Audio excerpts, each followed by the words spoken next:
어제 본회의에서 최혜병 사망 사건 그리고 수사 외압에 대한 특검 거부권이 윤석열 대통령에 의해서 자행되었고, 이와 관련한 채의결에서 국민의힘 당이 이것을 거부했습니다.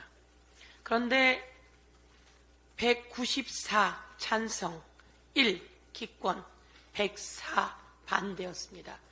국민의힘 당 국회의원은 108명이 모두 들어왔습니다.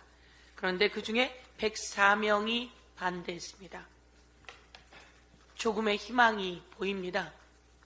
국민의힘이 분열되기 시작한 듯합니다.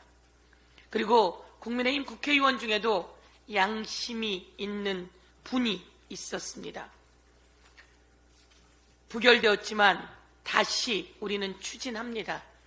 끝내 최혜병 사망 사건이 임성근이라고 하는 사단장에 의해서 어떻게 이루어진 것이며, 그리고 이와 관련한 수사에 박정훈 대령이 집단 항명수괴죄라고 하는 명칭을 받으며 구속영장까지 첨부된 것은 누구에 의한 지시이며, 그리고 대통령실은 여기에 어떻게 개입되어 있는지, 그리고 이종호가 말하는 VIP 김건희 여사는 여기에 어떻게 개입되어 있는지 우리는 다시 종합특검을 발의할 것이며 이 특검을 통과시켜 낼 것입니다. 한 번 더 정리하겠습니다. 최혜병 사망사건 수사는 박정훈 수사단장을 비롯한 제1광수대 등이 수사할 수 있습니다. 군사법원법 228조에 의하면 수사단은 범죄를 수사해야 한다, 이렇게 1항에 적혀 있습니다. 범죄를 수사해야 한다. 사망에는 사망사건 등이 관계된 경우에 이 범죄를 수사하던 과정에서 이 관할이 군사법원이 아니라고 판단될 때는 즉각 경찰, 공수처, 검찰 등으로 이첩한다라고 되어 있습니다. 그래서 박정훈 대령을 비롯한 그 수사단은 수사하는 게 맞습니다. 수사해야 합니다. 그런데 갑자기 윤석열 대통령이 이런 일로 사단장까지 처벌하면 누가 사단장 한단 말이냐라고 하는 경로가 있은 후에 대통령실과 국민의힘 당은 논리를 개발했습니다. 이종석 국방부 장관도 같이 논리를 개발했습니다. 박정훈 등의 수사단은 수사할 권리가 없다라고 하는 말도 안 되는 말초적인 논리를 개발했습니다. 그리고 이런 수사 외압이 이루어지게 된 겁니다.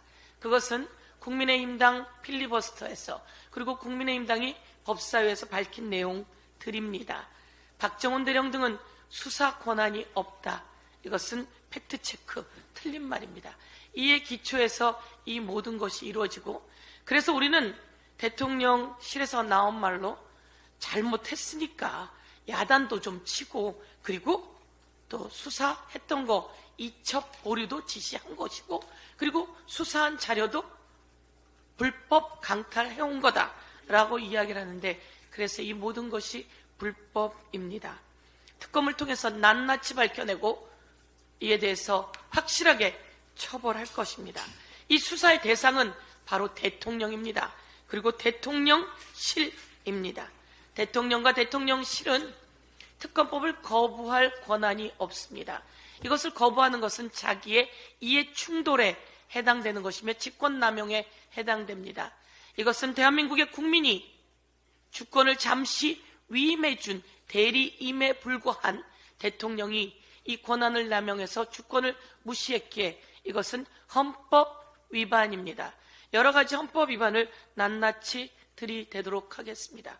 박근혜 대통령도 국민 주권을 받아놓고 그것을 최순실을 위해 사적으로 썼기 때문에 헌법 위반이 되었고 탄핵 대상이 되었다라고 하는 것을 오늘 말씀드리겠습니다. 한 말씀만 더 드리겠습니다. 정말 과간입니다. 김건희 여사가 사과를 했다며 최초의 사과라고 언론들이 보도를 하고 나섰습니다. 언론 여러분, 왜 이러십니까? 김건희 여사가 뭘 최초의 사과를 했다는 거죠? 김건희 여사는 누구에게 사과한 겁니까? 국민에게 사과했습니까? 비밀스러운 장소에 들어가서 핸드폰도 반납한 검사들 앞에서 진술 내용에 적히지도 않고 녹취가 되어 있지도 않은 그 내용을 김건희 변호인이라고 하는 자가 사과했다며 이야기한 것을 언론은 최초의 사과라고 보도하는 아주 극히 일부 언론이 있습니다. 오늘 정리합니다. 그것이 사과입니까?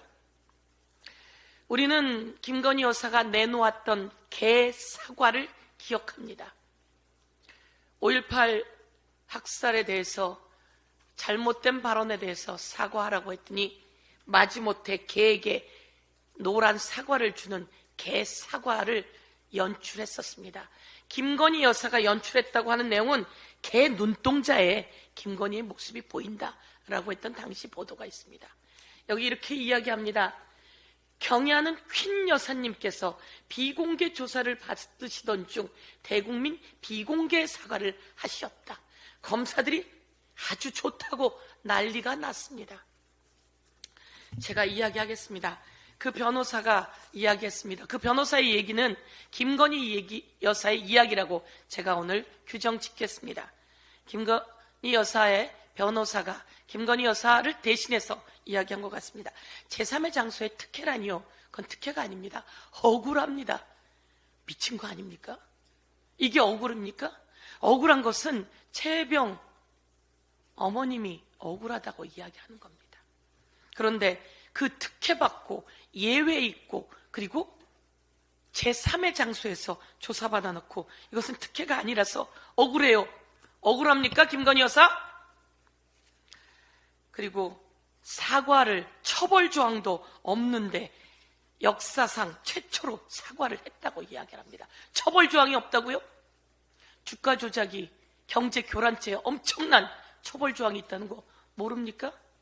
그리고 디올백을 받은 뇌물 수수는 윤석열 대통령이 신고하지 않았기 때문에 윤석열 대통령이 처벌받아야 되고 이것은 국민에게 괘씸죄가 적용되는 공직자 부인, 그것도 대통령 부인이 뇌물을 받은 엄청난 범죄입니다.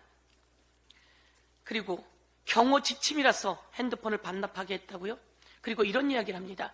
핸드폰을 갖고 있으면 녹음을 할 수 있고 생중계도 나갈 수 있고 더 과간인 것은 이 핸드폰을 원격 조정해서 폭발물이 터질 수 있도록 조정할 수 있다고 하는 이야기를 했습니다.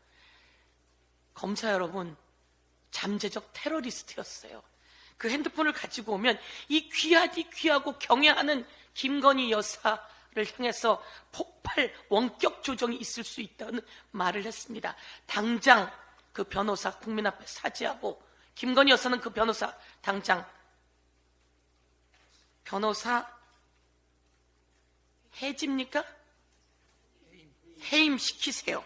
그렇지 않으면 김건희 여사의 모든 것이 김건희 여사에게 짐으로 돌아갈 거다 이렇게 말씀드리겠습니다. 김건희 여사의 특혜, 예외, 성역 이것은 황제 조사였고 여왕 조사였고 그리고 마리 앙뚜와네트식 조사였다. 다시 한번 규정합니다.